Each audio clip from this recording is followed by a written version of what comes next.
Iniciamos esta remembranza política, mi compañero y amigo David Heredia y un servidor, Muchas gracias, Río. Fernando. Pues hoy contentos de la celebración patria que ya tenemos encima, porque en unas horas se estará dando el grito de independencia, lo mismo en el Palacio Nacional, en la capital de la República, que en todos los estados y desde luego en Yucatán estaremos muy pendientes de ese momento, cuando el gobernador Rolando Zapata Bello salga acompañado de las autoridades civiles y militares al balcón central del Palacio de Gobierno y le acompañemos al momento de victoriar a los héroes y gritar a voz en cuello ¡Viva México! Y en esta fecha en que estamos grabando este programa con una persona que en el ámbito político es conocida ampliamente y a quien yo conozco desde hace muchos años como un profesor, licenciado en biología, con una maestría, y que además un político comprometido con el servicio público, lo identifico como priista y también le conozco como integrante de la corriente que en su tiempo encabezara el difunto exgobernador de Yucatán, don Víctor Cervera Pacheco. ¿Estoy en lo correcto? Maestro Wilber Chigóngora. Muy amable, sí, así es, en efecto. Y de ahí muchas cosas más derivan. Mi estimado David, tú pudieras comenzar haciendo un compendio de lo que podemos decir de nuestro invitado. Pues hay que activar las neuronas. Ya lo creo que sí. Ya lleva nuestro entrevistado muchísimos años en la brega. Y lógicamente tenemos que empezar por el principio, ¿verdad? Porque ahí se comienzan todas las cosas.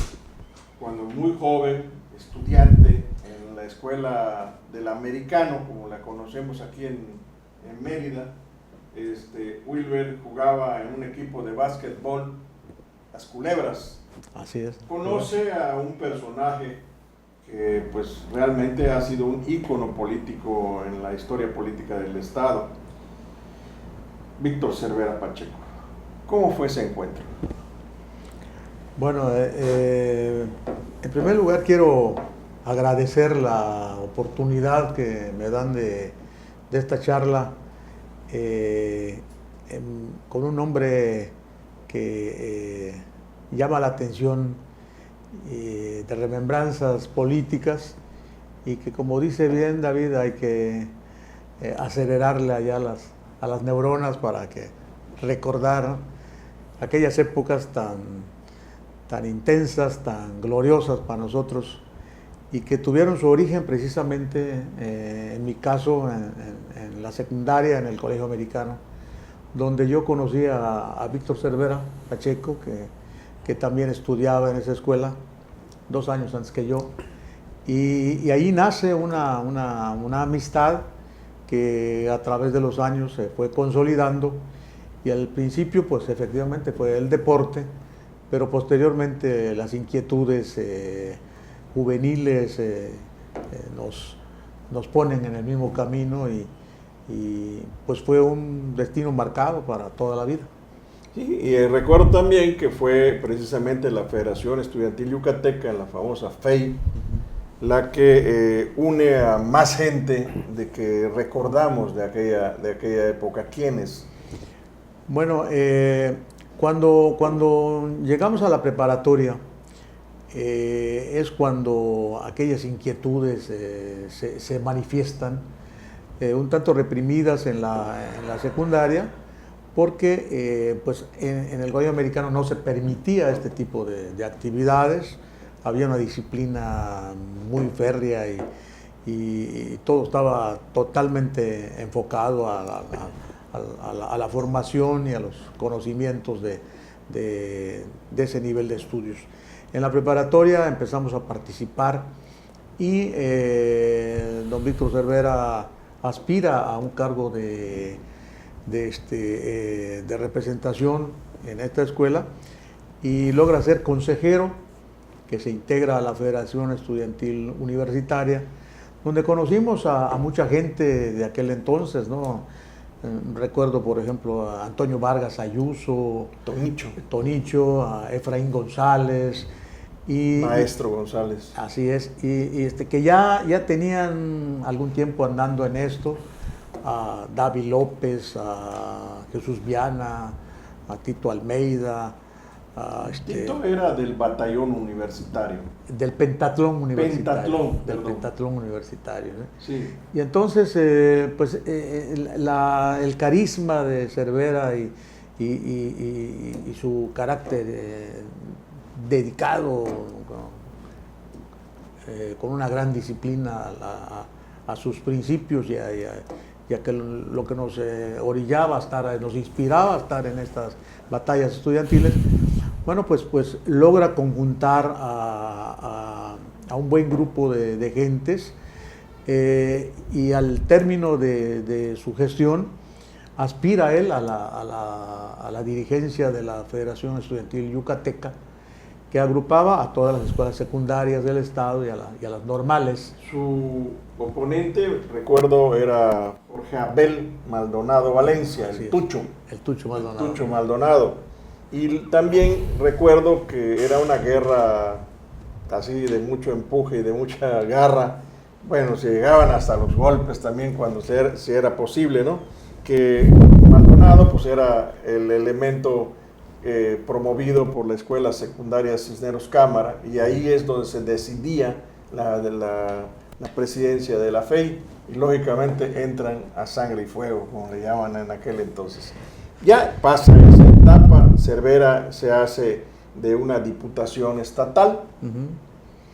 Recuerdo que fue el 6º distrito, ¿no? Séptimo distrito, con Nicolás Zogby como suplente de Peto, ¿no? Una persona de Peto.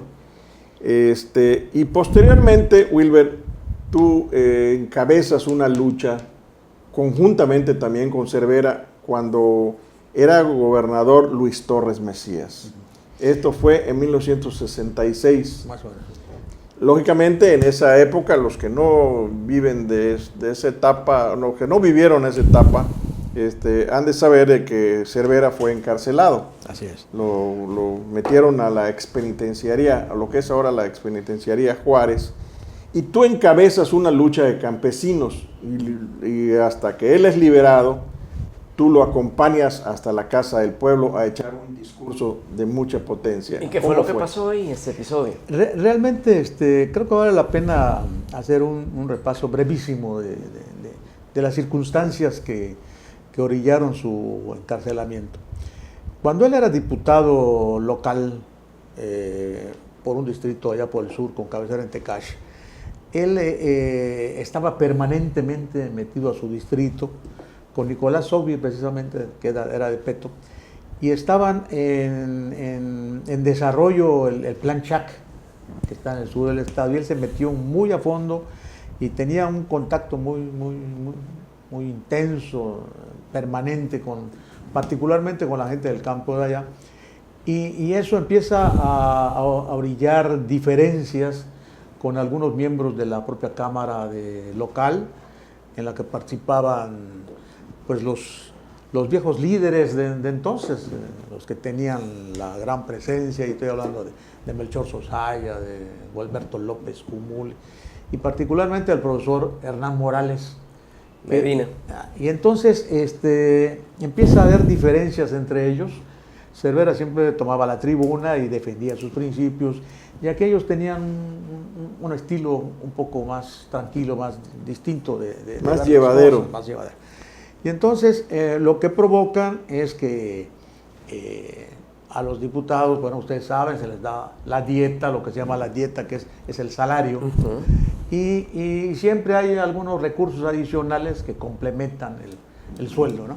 Te voy a pedir una tregua para que vayamos a una pausa y ahorita seguimos con la historia. Con mucho gusto. Finalmente esas diferencias enriquecen porque obliga a uno a sustentar, dar argumentos, en fin. Es. Y entonces, Cervera estaba en plena formación y crecimiento, y ya con presencia en la opinión pública. Y entonces lo que logran es que a todos los diputados le pagaban lo que ya referí, y a Cervera le daban la dieta, estrictamente. Pero con la diferencia de que la dieta pues era el sueldo, no me acuerdo cuánto, 1,000 pesos creo que era, y el sobrecito adicional, bueno, tenía algunos recursos más. Ya le daban estrictamente su sueldo y no podía. O sea, trataban de doblegarlo y él pues, se aguantó.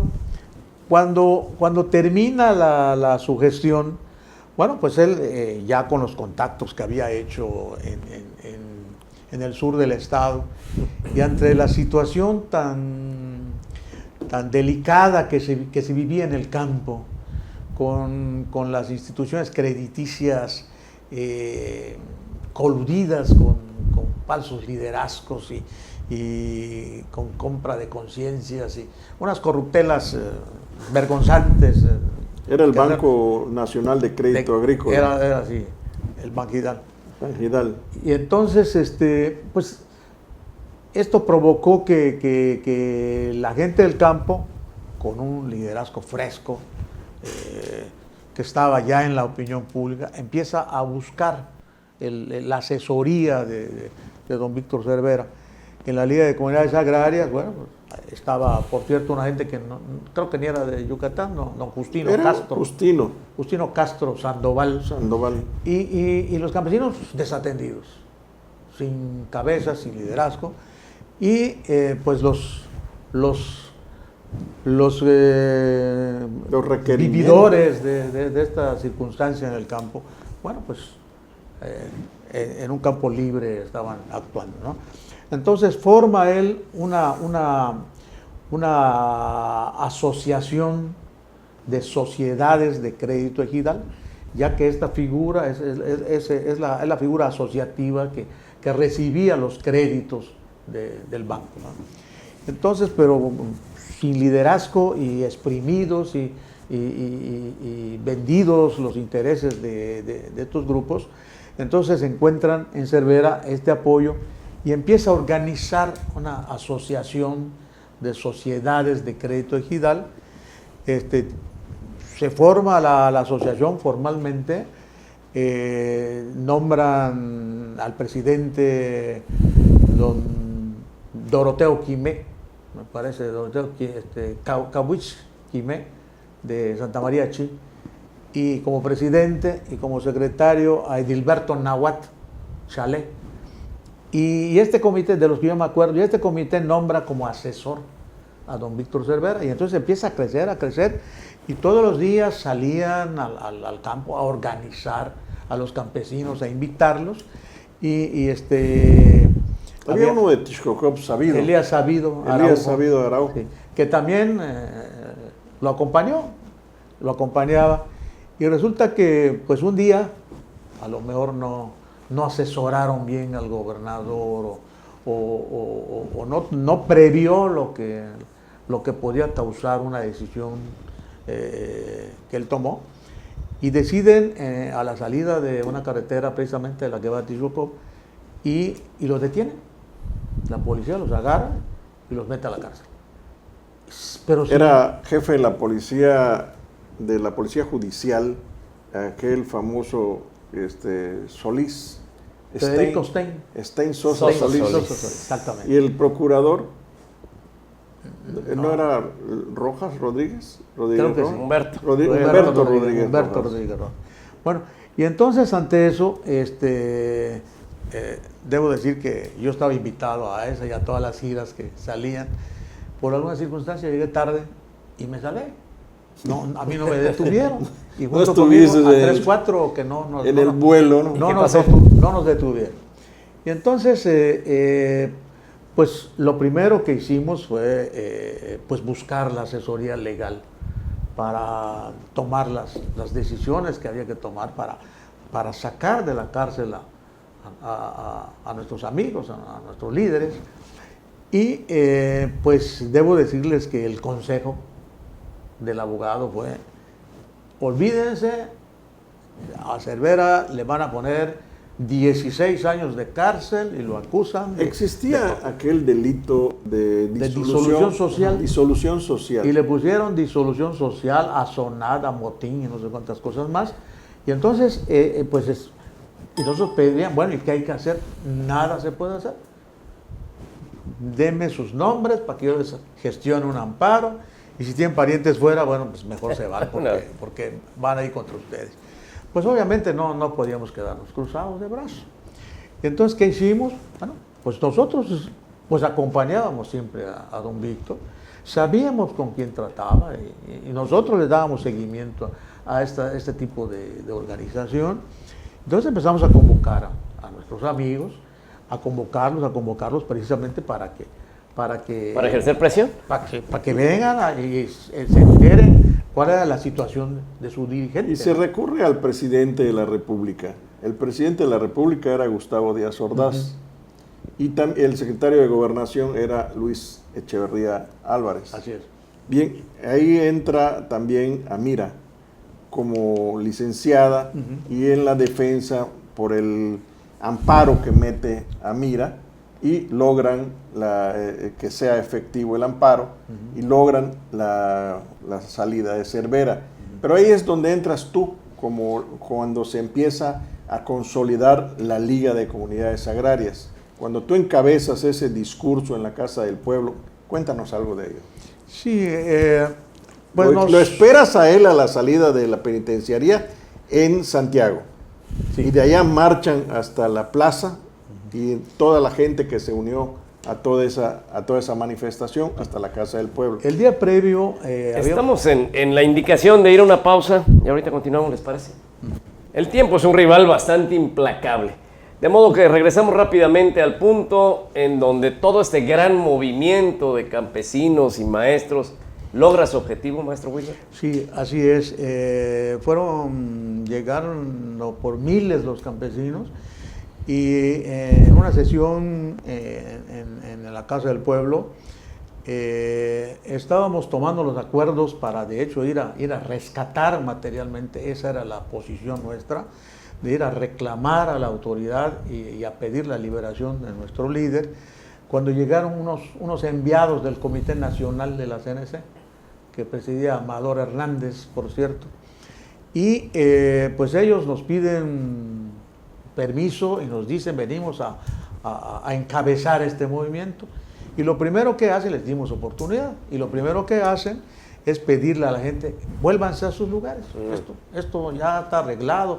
Y un pajarito me dijo por ahí que ya los habían visto en casa del gobernador, ya se habían arreglado. Y entonces, pues sencillamente les arrebaté yo el micrófono y preguntamos a la asamblea que hacían si nos íbamos con ellos o nos quedábamos a sacar a la cárcel a Cervera. Obviamente aquellos materialmente a sombrerazos los sacamos de la casa del pueblo. Y entonces tomamos la decisión de ir caminando hasta el penal a pedir la liberación de don Víctor. Y estamos más o menos ahí por la altura de Santiago cuando nos intercepta Raúl Gallareta y 2, 3 más amigos que fueron detenidos juntos con Cervera y nos dicen que ya lo habían liberado y que no había caso llegar hasta el penal y que nos esperaba en la casa del pueblo. Entonces, bueno, pues como no había celulares ni cómo checar, pues además aquellos amigos eran de confianza. Entonces nos regresamos a la casa del pueblo y cuando llegamos a la casa del pueblo, ahí estaba don Víctor, ¿no? Pero todo esto comentando lo que decía el discurso aquel, pues tuvimos que arengar en forma muy enérgica a los campesinos, decirles, el señor no está en la cárcel por delincuente. Por delincuente, estaba por defender los intereses y los derechos de los campesinos que estaban atropellados vilmente, ¿no? Nos entendieron y entonces por eso se sumaron, lo cual... Buen capítulo. Yo quisiera reencauzar la historia porque usted fue diputado federal, fue senador, presidente municipal. Cuéntenos un poco de esa trayectoria política. Bueno, pues fue un crecimiento, creo que se fue dando. Pues a propósito de estas batallas en las que acompañamos a don Víctor Cervera y cuando él fue gobernador interino, pues me invitó a participar en la Liga de Comunidades Agrarias. Antes él había sido dirigente nacional de la CNC, yo fui oficial mayor de ese comité, entonces había ya una carrera que se estaba consolidando Y entonces, siendo secretario general de la Liga de Comunidades Agrarias, yo fui candidato a diputado federal por el oriente del estado, por cierto, y hicimos una campaña intensísima. Se nos facilitó porque pues en la dirigencia pues había contactos por todo el estado, ¿no? Entonces eso me permitió participar tanto localmente como a nivel nacional en la Cámara de Diputados. Y yo recuerdo, Wilber, la excesiva y extrema confianza que tenía Cervera en ti. Tenía muchos amigos, tenía muchos colaboradores, tenía gente que realmente venía de todos los colores y los olores habidos y por haber en la política, pero la confianza que depositaba siempre Cervera en ti, porque se decía que Cervera no se decía ni a él mismo lo que iba a hacer, pero contigo era diferente, porque tenía esa confianza. Yo recuerdo que en 1971 él asume la alcaldía de Mérida y tú eras el secretario general de la comuna. Cuando él pide licencia en el 73 para ser diputado federal, te deja a ti como interino en la presidencia municipal. Recuerdo también que fue Loret quien decidió impulsar entre los diputados un consejo municipal y nos destituyen, porque ahí estaba yo también presente, el 20 de septiembre de 1973. Así es. No se nos olvida, cuando tú despachas bajo los laureles de la Plaza Grande. Esto, la gente te seguía, la gente sabía de ti y después había sido muy tensa la situación. Recuerdo que hasta un día antes del grito de 15 de septiembre, como hoy, en aquel entonces, la policía rondaba en camiones de carga con gentes con sus fusiles, la policía del estado, y episodios que hay que recordar, aquel famoso mago Selem que se autoinmoló ahí en la plaza, tremendo, ¿no? Pero recordemos un poquito más allá cuando tú ya viene la calma, pero también entran las responsabilidades. Llegas a diputado federal y también eres de los que finalmente te dan la responsabilidad para dejar la gubernatura del estado, cuando Cervera sale en el 80, en el año 2000, perdón. Sí, son pasajes muy emotivos y muy tensos los que se vivieron. Creo que lo rescatable de todo esto es el apoyo popular. Nosotros lo vivimos, lo sentimos, porque siempre estuvimos muy cerca de la gente. Lo mismo en el aspecto agrario que cuando estuvimos en el ayuntamiento. Recuerdo que Mérida entonces pues era una ciudad de 250,000 habitantes, pero hubo la necesidad de hacer 100 kilómetros de calles asfaltadas, que ahora a lo mejor no parece mucho, pero Mérida era un pueblo grande nada más, y entonces no había el recurso para hacerlo. Entonces hubo necesidad de hacer un préstamo a Banobras, y es ahí donde se agarra el gobierno del estado porque firma como aval. Pero yo decía que a la gente la organizamos en comités de colaboración, hicimos asambleas permanentes por todas las calles que resultaron escogidas para asfaltar. Esta es parte de la historia. Apoyo, ¿no? Creo que vamos a tener que hacer una segunda En eso parte. estaba pensando precisamente, después de la larga remembranza que nos has hecho con ayuda del profesor Wilber, entre los dos han hecho de esta historia. La historia no se ha acabado. Si no tiene usted inconveniente, seguimos platicando en un siguiente programa. Muy honrado, muchas gracias, con mucho gusto, claro que Y el mayor placer es tenerle a usted en su aparato televisor, en este espacio que nos brinda Comunique Channel, aquí en el 163 de cable. Muy agradecidos, David, gracias. sí, muchas gracias.